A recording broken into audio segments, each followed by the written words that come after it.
নমস্কার, আভাস নিউজে সকলকে স্বাগত জানিয়ে আমি সুব্রত। শুরু করছি সংবাদ। ঝাড়গ্রাম জেলার গোপীবল্লভপুর ২ নম্বর ব্লকের চর্চিতা চোরেশ্বর হাই স্কুলে এক অভাবনীয় চাঞ্চল্যকর ঘটনা ঘটল সোমবার দুপুরে। দশম শ্রেণীর ছাত্র নীলাঞ্জন দোলয় ইতিহাস ক্লাসে শিক্ষকের চড় খাওয়ার পর পিস্তল সহ অস্ত্র নিয়ে স্কুলে ঢুকে তাণ্ডব চালায়। ফলে আতঙ্ক ছড়িয়ে পড়ে সমগ্র বিদ্যালয়ের প্রাঙ্গণে। সূত্রের খবর অনুযায়ী ইতিহাস শিক্ষক পরিমল অট্ট ক্লাসের শৃঙ্খলা ফেরানোর চেষ্টা করলে বারবার দুষ্টুমি করছিল নীলাঞ্জন। শেষমেশ শিক্ষক তাকে শাসন করতে গালে একটি চড় মারেন। এরপরে ক্ষিপ্ত ছাত্রটি প্রধান শিক্ষকের কাছে অভিযোগ জানাতে গেলে প্রধান শিক্ষক বিষয়টিকে গুরুত্ব না দেওয়ায় আরও ক্ষুব্ধ হয় সে। এরপর হুমকি দিতে দিতে ব্যাগ নিয়ে স্কুল ছেড়ে যায়। প্রায় আধ ঘন্টা পর টিফিনের সময় লোডেড 9mm পিস্তল, ছুরি ও 5 জাতীয় অস্ত্র নিয়ে স্কুলে ফিরে আসে নীলাঞ্জন। সিনেমা দৃশ্যের মতো শিক্ষককে লক্ষ্য করে দাপাদাপি শুরু করে সে। ইতিহাস শিক্ষককে দেখে সরাসরি তাকে তাড়া করে। সহপাঠীদের বাধার মুখে স্কুল থেকে মাত্র 1.5 মিটার দূরে শিক্ষক পরিমল অট্টের ভাড়া বাড়ির দিকে হামলার চেষ্টা করে। সেই সময়ও বাড়িতে শিক্ষকের স্ত্রী ও তৃতীয় শ্রেণীর কন্যা উপস্থিত ছিলেন। পরিস্থিতি আরও ভয়াবহ আকার নেওয়ার আগে স্থানীয় সিভিক ভলান্টিয়াররা এগিয়ে এসে অভিযুক্তকে ধরে ফেলে। প্রসঙ্গত, অভিযুক্ত ছাত্র নীলাঞ্জন দোলাইয়ের বিরুদ্ধে আগে থেকেই একাধিক অপরাধমূলক কার্যকলাপে জড়িত থাকার অভিযোগ রয়েছে। ছাত্রীদের উদ্দেশ্যে কটূক্তি, অশালীন মন্তব্য, এমনকি স্কুলে সিসিটিভি ক্যামেরা ভাঙার মতো ঘটনায়ও তার নাম উঠে এসেছে। ঘটনার পর ইতিহাস শিক্ষক থানায় লিখিত অভিযোগ দায়ের করেন। সেই অভিযোগের ভিত্তিতে বেলিয়াবেড়া থানার পুলিশ অভিযুক্তকে আটক করে। মঙ্গলবার দুপুরে তাকে ঝাড়গ্রাম জুভেনাইল কোর্টে পেশ করা হয়। ঘটনার জেরে গোটা এলাকায় চাঞ্চল্যের পাশাপাশি ক্ষোভ ছড়িয়েছে। শিক্ষক, অভিভাবক ও সাধারণ মানুষ দাবি তুলেছেন স্কুলের নিরাপত্তা ব্যবস্থা জোরদার করার।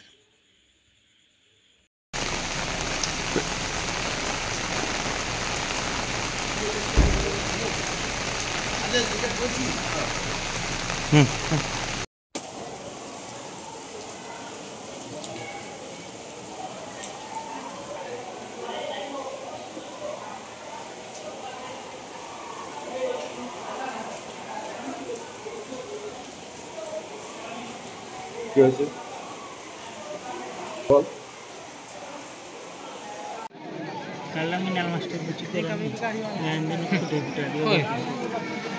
ফুটাই ফুটানে কি দরকার তা তোর পড় নাই নাই আমার স্কুলের ছাড় বদমাস আছে কিন্তু আর পড়া নাই পিস্তল নাই কেউ আজ পর্যন্ত কহিলি যে তোকে পিটিয়ে দেবো হয়তো পছাইতে হলে দেখবো সব কাম তারাশঙ্কর ব্রহ্ম। কালকে যে ঘটনাটা ঘটেছে, এই ধরনের ঘটনা হঠাৎ ঘটলো কিভাবে এবং কি শুনছেন আপনারা? আমরা শুনেছি যে একজন ছেলে ছাত্র মাস্টার পড়া না দেওয়ার জন্য চড় মেরেছিল। তার জন্য ওকে রাইফেল না পিস্তল নিয়ে মারতে এসেছিল। এরকম ঘটনা এর আগে কখনো ঘটেছে এলাকায়? না না, কোনো ঘটেনি। কি মনে হচ্ছে এটা কি কেন হলো? কেন এটা এই তো শাসন ব্যবস্থা নেই বলে এরকম ধরনের হচ্ছে, কোনো মানে নিয়ম শৃঙ্খলার মধ্যে নেই। আপনারা কি চাইছেন? আমরা চাইছি যেন সুস্থভাবে স্কুল চলুক, শান্তি শৃঙ্খলাভাবে বজায় থাকুক। সেই জন্য আমরা কি নাম আপনার? আগে দেখলেন নৈহাটির ঘটনা, আজকে গোপীবল্লভপুরে ছাত্রদের হাতে পিস্তল পাওয়া যাচ্ছে। সরকার কোথায়, প্রশাসন কোথায়, স্থানীয়দের লোকাল ইন্টেলিজেন্স কোথায় যে আজকে ছাত্রদের হাতে এসব অস্ত্র চলে আসছে? স্কুলের সামনে বোমা ফাটছে। পশ্চিমবাংলার পরিস্থিতি ভয়াবহ পরিস্থিতি। বারুদের উপরে আমরা বসে আছি। পশ্চিমবাংলার মানুষ আগামী 26-এর বিধানসভায় পরিবর্তনের জন্য প্রস্তুত। আর এরা এইসব কাজকর্মের জন্য বিধানসভায় যাতে ডিস্টার্ব করতে পারে, বিধানসভা যাতে অশৃঙ্খলা বিশৃঙ্খলা তৈরি করতে পারে, তার জন্য কোথাও বোমা ফাটছে, কোথাও পিস্তল দেখা যাচ্ছে।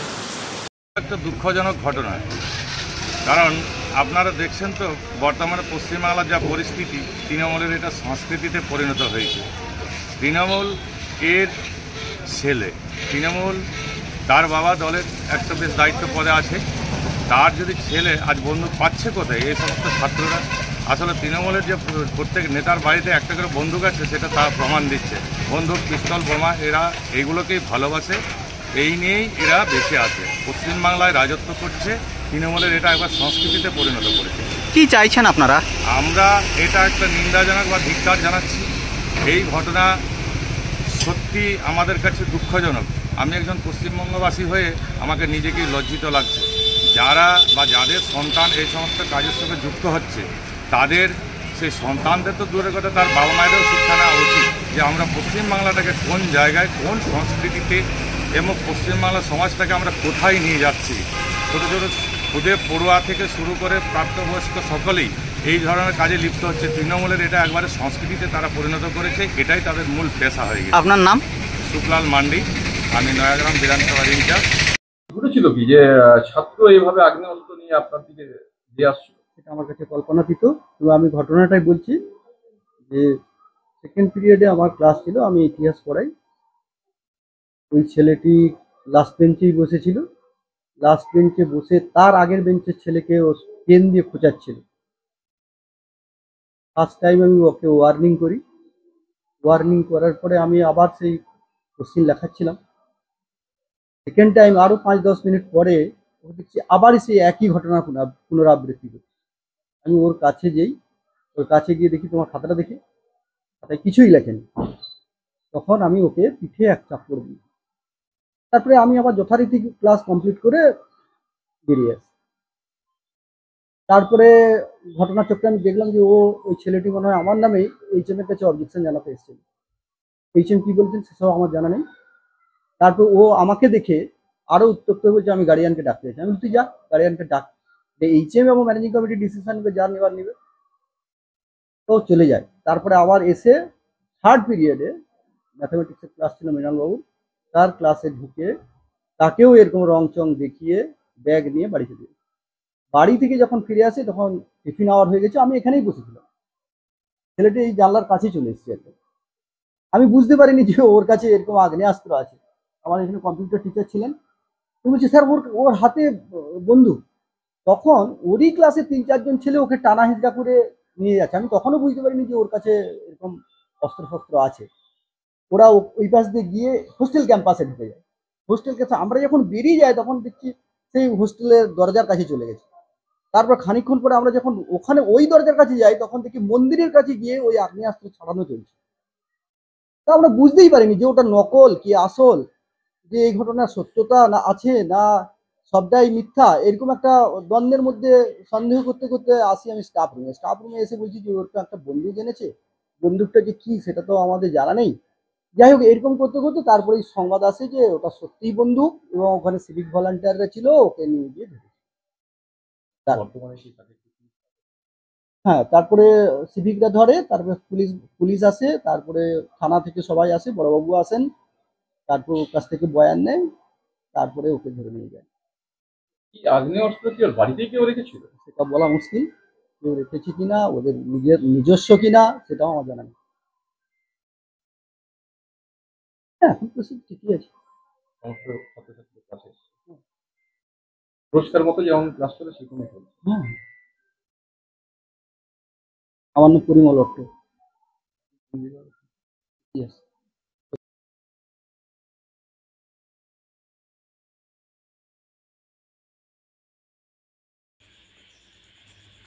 ডেবরার একটি প্যাথোলজি সেন্টারে হঠাৎই দাউ দাউ করে ধোঁয়া বেরোতে দেখা যায়। ধোঁয়ার সাথে তীব্র গ্যাস বেরোনোয় আতঙ্ক ছড়ায় প্যাথোলজি সেন্টারের পেছনে থাকা বস্তিবাসীর মধ্যে। এরপরই বস্তিবাসীরা একজোট হয়ে রীতিমতো লাঠি সোঁটা নিয়ে বিক্ষোভ দেখাতে থাকে ওই প্যাথোলজি সেন্টারের সামনে। পরিস্থিতি সামলানোর জন্য তড়িঘড়ি ছুটে আসে ডেবরা থানার পুলিশ। যদিও প্যাথোলজি সেন্টারের তরফে দাবি করা হয় একটি মেশিন ইনস্টল করার কারণে হিলিয়াম গ্যাস নির্গত হয়েছে। এই গ্যাস থেকে ভয়ের কোনো কারণ নেই বলে দাবি করেছে ওই প্যাথোলজি সেন্টার।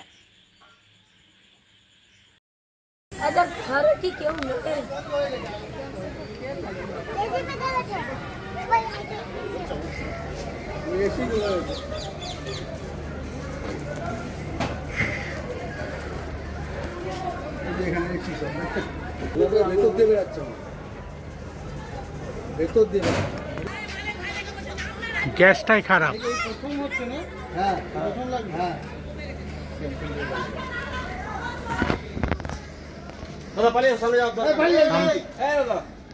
ভিতর থেকে বাড়াচ্ছে, ওই যে পাইপটা আছে ওইগুলো, ওই দেখো পাইপটা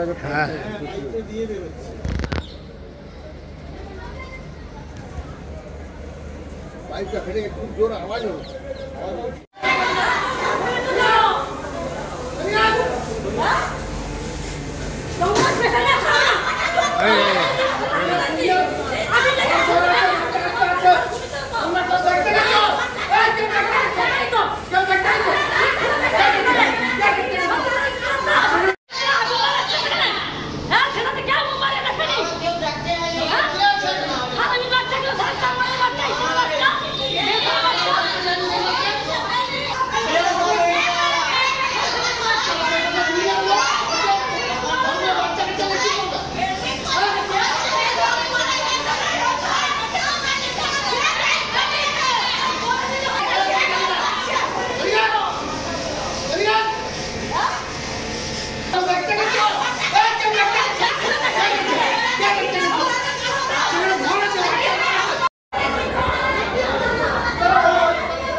ফের নন্দীগ্রামে রাজনৈতিক সংঘর্ষ, ঘটনায় আহত 6, এলাকায় রয়েছে উত্তেজনা। আগামী 31শে আগস্ট নন্দীগ্রামের দাউদপুরে গুমগড় হাই মাদ্রাসার পরিচালনা কমিটির নির্বাচন রয়েছে। আজই মনোনয়ন জমা দেওয়ার শেষ দিন।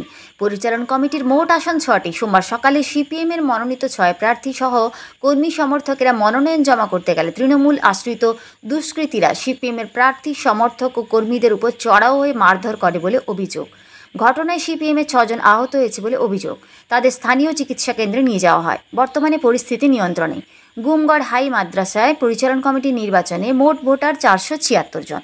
পূর্ব ঘোষণা মতো মনোনয়ন জমা দেওয়ার শেষ তারিখ আজ। মনোনয়ন জমা করতে না পারায় প্রশাসনের নিরাপত্তা নিয়ে প্রশ্ন তুলেছেন সিপিএম। যদিও সিপিএমের করা অভিযোগ উড়িয়ে দিয়েছেন স্থানীয় তৃণমূল নেতৃত্ব। নন্দীগ্রামে তৃণমূল নেতা, তৃণমূলের পূর্ব মেদিনীপুর জেলার জেলা পরিষদের জনস্বাস্থ্য কর্মাধ্যক্ষ শামসুল ইসলাম জানান, মিডিয়ায় থাকার জন্য এই ধরনের অভিযোগ করে চলেছে।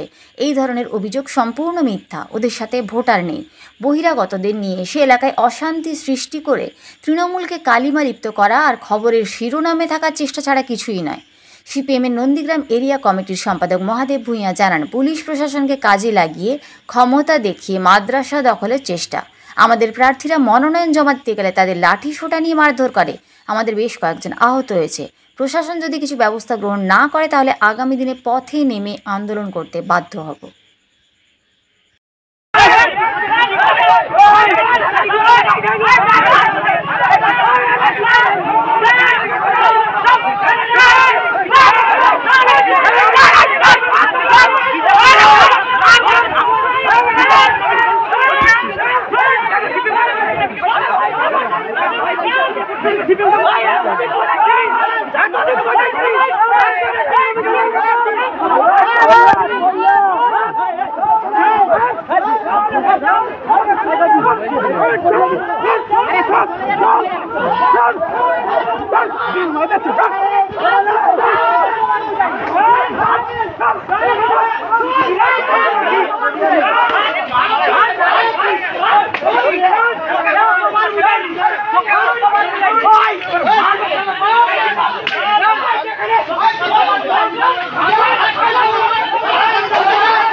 কখন তোরটা দেখা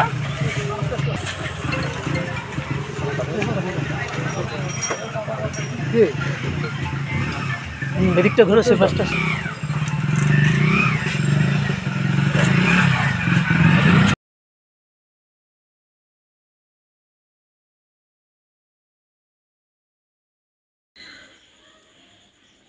খড়গপুর স্টেশনে সাংঘাতিক দুর্ঘটনা, প্রাণ কাড়ল 8 বছরের এক শিশুর।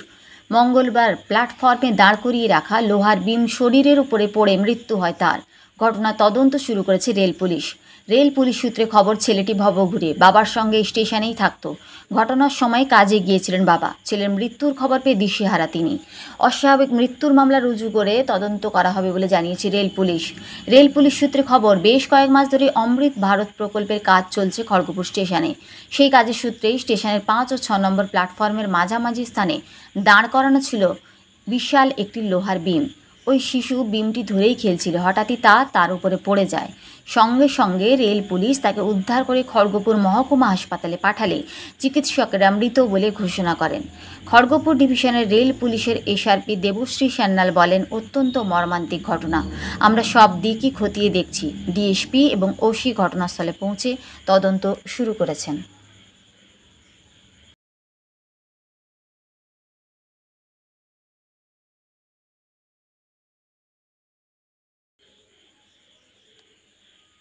এই রাজ্যের বেকারদের ধোঁকা দিচ্ছেন মুখ্যমন্ত্রী। চাকুরি দিতে না পেরে নির্বাচন এলে ভাতার টাকা দিচ্ছেন। খেলা মেলা পুজো পার্বণের টাকা দিয়ে ভোট কেনার চেষ্টা করছেন। এইভাবে আর চলবে না। মানুষ আর বোকা থাকবে না। 2026 সালে বিধানসভা নির্বাচনে তার উত্তর পাবেন এই রাজ্যের মুখ্যমন্ত্রী। মঙ্গলবার বেলদার একটি বেসরকারি গেস্ট হাউসে বিজেপির বুথ সশক্তিকরণ কর্মসূচিতে যোগ দিতে এসে সাংবাদিকদের মুখোমুখি হয়ে এই কথা বলেন প্রাক্তন মন্ত্রী বিজেপি নেতা সুভাষ সরকার। তিনি বলেন, এই সরকার বেকারদের কাজ দিতে পারেনি, এমনকি চাকুরিও কেড়ে নিয়েছেন। বর্তমানে যারা বাইরে এক সপ্তাহে 5,000 টাকা আয় করেন, সেই সমস্ত কর্মীদের বলা হচ্ছে এই রাজ্যে এলে তাদের মাসে 5,000 টাকা ভাতা দেওয়া হবে। এই সমস্ত ভাওতাবাজি আর বেশি দিন চলবে না বলে সুভাষ সরকার দাবি করেন। এই দিন বুথ সশক্তিকরণ বৈঠকে দলের কর্মীদের বুথকে শক্তিশালী করার কথা বলেন। এছাড়াও হাজির ছিলেন বিজেপির জেলা সভাপতি সহ কর্মীরা।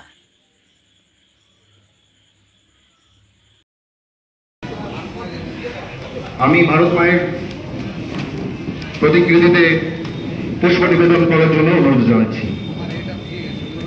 ভারত মাতা কি, ভারত মাতা কি, ভারত মাতা কি। দেবে, আরে পশ্চিমবঙ্গে চাকরি দিতে পারছে না, আর ফিরে এলে কথা সেটা পরিষ্কার করে বলুক। মানে ধোঁকা দিতে চাইছে, ভোট দিতে আসবে তো 5,000 টাকা দেবো, এসব বাজে কথা। আবার তো চলে যেতে হবে। এটা কি বদমাইশি হচ্ছে? তোমরা কাজ দিতে পারোনি বলে তো কষ্ট করে ওই মহারাষ্ট্র, গোয়া, মুম্বাই, চেন্নাই এসব যেতে হয়েছে। এইরকম ধোঁকাবাজি পশ্চিমবঙ্গের মানুষ তাকে আর ভুলবে না। জয়েন্ট এন্ট্রান্সের জন্য আজকে এবিইপির আজকে কর্মসূচি, কি বলবো? স্বাভাবিক, জয়েন্ট এন্ট্রান্স পরীক্ষার্থীরা তাদের রেজাল্ট পাচ্ছে না। এটা কি ধরনের বদমাইশি হচ্ছে? সমস্ত ছাত্রদের ভবিষ্যৎ নিয়ে ছিনিমিনি খেলা, তারা ভর্তি হতে পারছে না, তাদের ভবিষ্যৎ অন্ধকার হয়ে যাচ্ছে। এবং একমাত্র উদ্দেশ্য হচ্ছে 76টি গ্রুপ অফ যে মুসলিমস তাদেরকে ওবিসিতে ইনক্লুড করা, অসাংবিধানিক ভাবে ইনক্লুড করতে চাইছে এই রাজ্য সরকার। রাজ্য সরকারের একমাত্র লক্ষ্য একটিও মুসলিম ভোট যাতে আগামী দিনে মানে তৃণমূল ছাড়া অন্য কেউ না পায়। মুসলিমরা বুঝতে পেরে গেছে তৃণমূল শুধু মুসলিমদেরকে ভোটের জন্য ব্যবহার করছে, তাদের কোনো উন্নয়ন।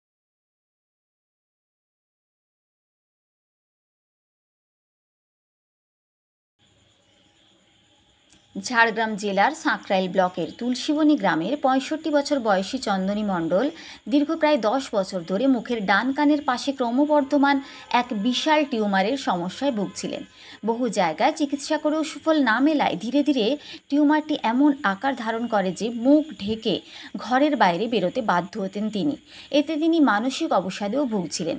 অবশেষে প্রায় 2 মাস আগে তিনি চিকিৎসার জন্য ভর্তি হন নয়াগ্রাম সুপার স্পেশালিটি হাসপাতালে। সেখানে ইএনটি সার্জন ডক্টর সুপ্রিয় কাইতি রোগীর পরিস্থিতি পর্যালোচনা করে অপারেশনের সিদ্ধান্ত নেন। প্রয়োজনীয় নানা পরীক্ষা নিরীক্ষার পর সফলভাবে টিউমার অপারেশন করা হয়। বর্তমানে চন্দনী দেবী সম্পূর্ণ সুস্থ আছেন এবং স্বাভাবিকভাবে কথা বলতে পারছেন বলে জানিয়েছেন হাসপাতালের সুপার ডক্টর দেবাশিস মাহাতো। অপারেশনের পর আনন্দে আপ্লুত চন্দনী মণ্ডল বলেন, এখন আর আমাকে মুখ ঢেকে রাখতে হবে না, গর্বের সঙ্গে আমার পুরো মুখ সবাইকে দেখাতে পারি। এই সফল চিকিৎসার মাধ্যমে নয়াগ্রাম সুপার স্পেশালিটি হাসপাতালের চিকিৎসক দল আবারও প্রমাণ করলেন যে গ্রামীণ অঞ্চলেও আধুনিক চিকিৎসা ও দক্ষ চিকিৎসকের হাত ধরে জটিল রোগের সমাধান সম্ভব। তোমার এইটা কত বছর ছিল? তো বলো না, মোটামুটি 10 বছর। হ্যাঁ, ওদেরকে আগে ছোট ছিল, পরে পরে বড় হয়ে গেছে। তুমি যখনই বাইরে বেরোতে চাপা দিয়ে বেরোতে। আমাদের কাছে পেশেন্টের নাম চন্দনী মণ্ডল, ঝাড়গ্রাম ডিস্ট্রিক্টের সাঁকরাইলে বাড়ি। ও আমাদের কাছে যখন এসেছিল তখন পেশেন্টের মানে ডান কানের নিচে একটা বড় মানে হিউজ টিউমার ছিল। তো পেশেন্ট আমাদের কাছে যখন এসে মানে যেটা বলেছিল আমাদেরকে সেটা হচ্ছে যে উনি এটার জন্য প্রচণ্ড ইনফিরিয়রিটি কমপ্লেক্সে ভুগতেন, মানে হীনমন্যতায় ভুগতেন। সবসময় যেখানে যেতেন এরকম কাপড় চাপা দিয়ে যেতে হতো ওনাকে। তো উনি দীর্ঘদিন বিভিন্ন জায়গায় দেখিয়েছেন, শেষে আমাদের কাছে এসেছিলেন। আমরা অপারেশনের জন্য ওনাকে রেডি করি। কতদিন আগে এসেছিলেন? কি নাম আপনার?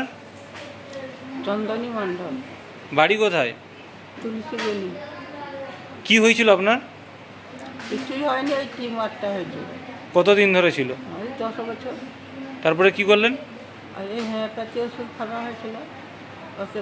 উনি এসেছিলেন প্রায় 2 মাস আগে। তারপরে বিভিন্ন পরীক্ষা নিরীক্ষা করে ওনাকে যেহেতু ওনার বয়সটাও হয়েছে প্রায় 65 ইয়ার্স, তো সেই কারণে বেশ কিছু পরীক্ষা করে ওনাকে একদম অপারেশনের জন্য আমরা রেডি করি, তারপরে ওনার অপারেশনটা আমরা করেছি। কতক্ষণ লেগেছে স্যার অপারেশন? অপারেশনটা মোটামুটি প্রায় 2 ঘন্টার মতো লেগেছে। যেহেতু টিউমারটা বেশ বড় ছিল এবং এই জাতীয় টিউমারগুলো কাটার পরে একটা কসমেটিক ইস্যু থাকে, যেহেতু অনেকটা স্কিন থাকে, এক্সট্রা স্কিন, এগুলোকে বাদ দিয়ে একটা মুখটাকে একটা সুন্দর শেপে আনার জন্য একটু টাইম লেগেছে, প্রায় 2 ঘন্টার মতো। স্যার আপনার নাম? আমার নাম ডক্টর সুপ্রিয় কাইতি, ENT স্যার।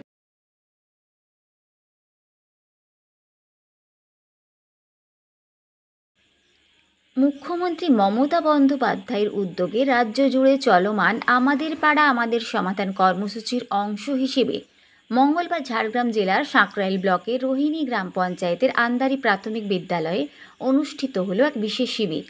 সকাল থেকে শিবির প্রাঙ্গণে ভিড় জমায় এলাকাবাসী। শিবিরে সাধারণ মানুষ রাস্তা নির্মাণ ও সংস্কার, সোলার লাইট বসানো, বেহাল অবস্থায় থাকা আন্দারি প্রাথমিক বিদ্যালয় সংস্কার সহ একাধিক দাবি ও প্রয়োজনীয় সমস্যা লিখিতভাবে প্রশাসনের কাছে তুলে ধরেন।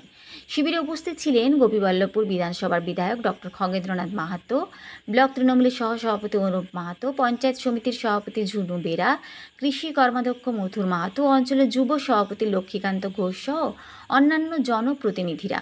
একই জায়গায় এদিন দুয়ারে সরকার শিবিরও আয়োজিত হয়। প্রশাসন সূত্রে জানা গেছে, রাজ্য সরকারের এই বিশেষ উদ্যোগের আওতায় প্রতিটি বুথের জন্য 10 লক্ষ টাকা বরাদ্দ রাখা হয়েছে, যাতে সরাসরি ও দ্রুত মানুষের সমস্যার সমাধান সম্ভব হয়। গ্রামবাসীদের আশা, এই শিবিরের মাধ্যমে তাদের দীর্ঘদিনের সমস্যাগুলির দ্রুত সমাধান সম্ভব হবে।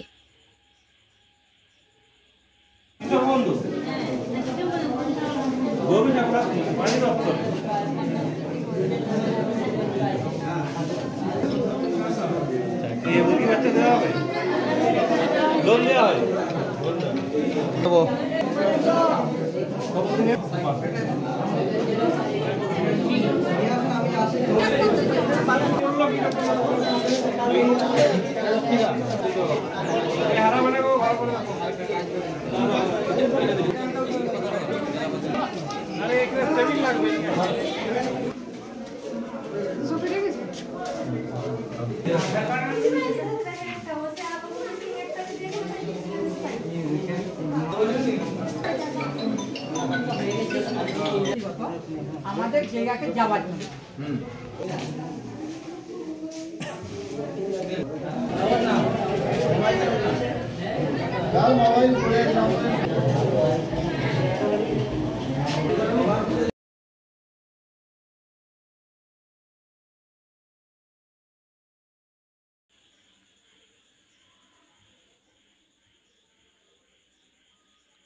নন্দকুমারের মাধবপুরে অবৈধ তেল কাটিং গোডাউনে পূর্ব মেদিনীপুর জেলা এনফোর্সমেন্ট শাখা ও নন্দকুমার পুলিশের যৌথ অভিযান। পুলিশ সূত্রে জানা গেছে, রাত প্রায় 2টোয় সূত্র মারফত খবর পেয়ে মাধবপুরের একটি অবৈধ তেল কাটিং গোডাউনে হানা দেয় পুলিশ। কয়লা, পেট্রোলিয়াম দ্রব্যসহ একাধিক জিনিস উদ্ধার। ঘটনায় গ্রেপ্তার এক, যার বাড়ি বিহারে বলেই জানা গেছে। সিজ করা হয়েছে একটি তেল ট্যাঙ্কার সহ গোডাউনে থাকা ফলস নাম্বার প্লেট, কয়েক হাজার লিটার কাটিং তেল, বিটুমিনাস দ্রব্য ইত্যাদি। পুলিশ সূত্রে জানা যায়, আগাম খবর থাকায় তারা হঠাৎই হানা দেয় ওই গোডাউনে। প্রসঙ্গত, বেশ কিছুদিন পূর্বেই কোলাঘাটেও একটি তেল কাটিং কারখানায় হানা দিয়েছিল পুলিশ।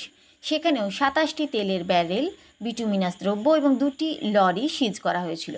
পূর্ব মেদিনীপুর অ্যাডিশনাল পুলিশ সুপার নিখিল আগরওয়াল জানিয়েছেন, আরও এরকম অবৈধ তেল কাটিং চলছে পূর্ব মেদিনীপুরের বিভিন্ন প্রান্তে।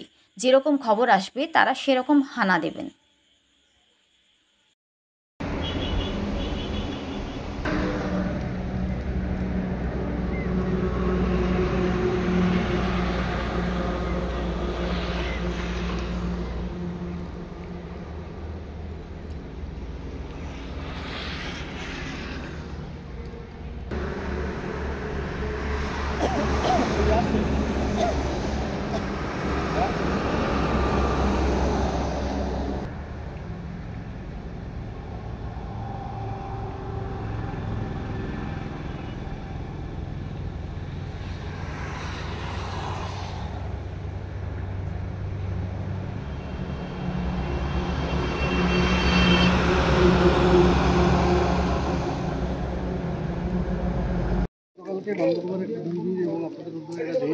কোথায় হয়েছিল, কি কি উদ্ধার হয়েছে?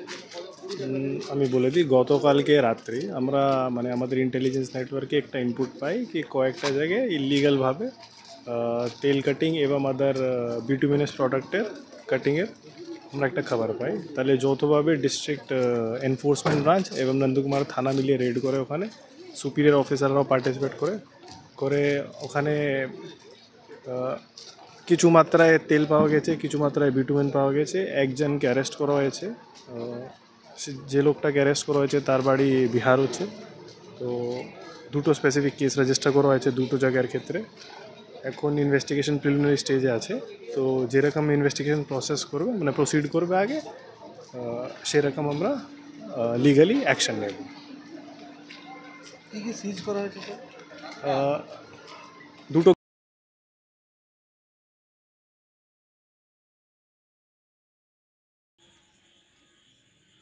ঝাড়গ্রাম গ্রামীণ ব্লকের সভাগৃহে মঙ্গলবার অনুষ্ঠিত হল মৎস্যজীবীদের জন্য এক সচেতনতা শিবির।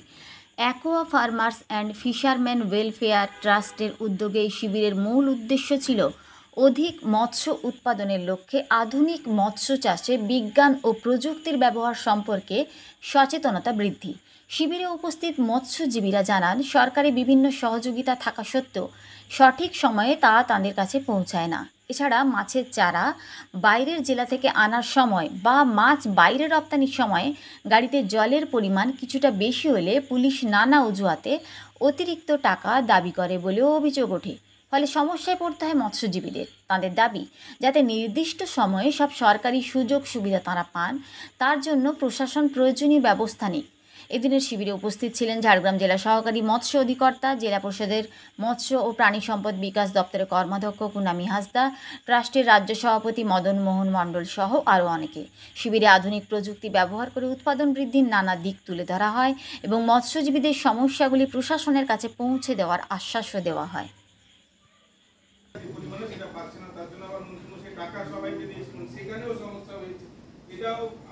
সংবাদ এই পর্যন্তই। নমস্কার।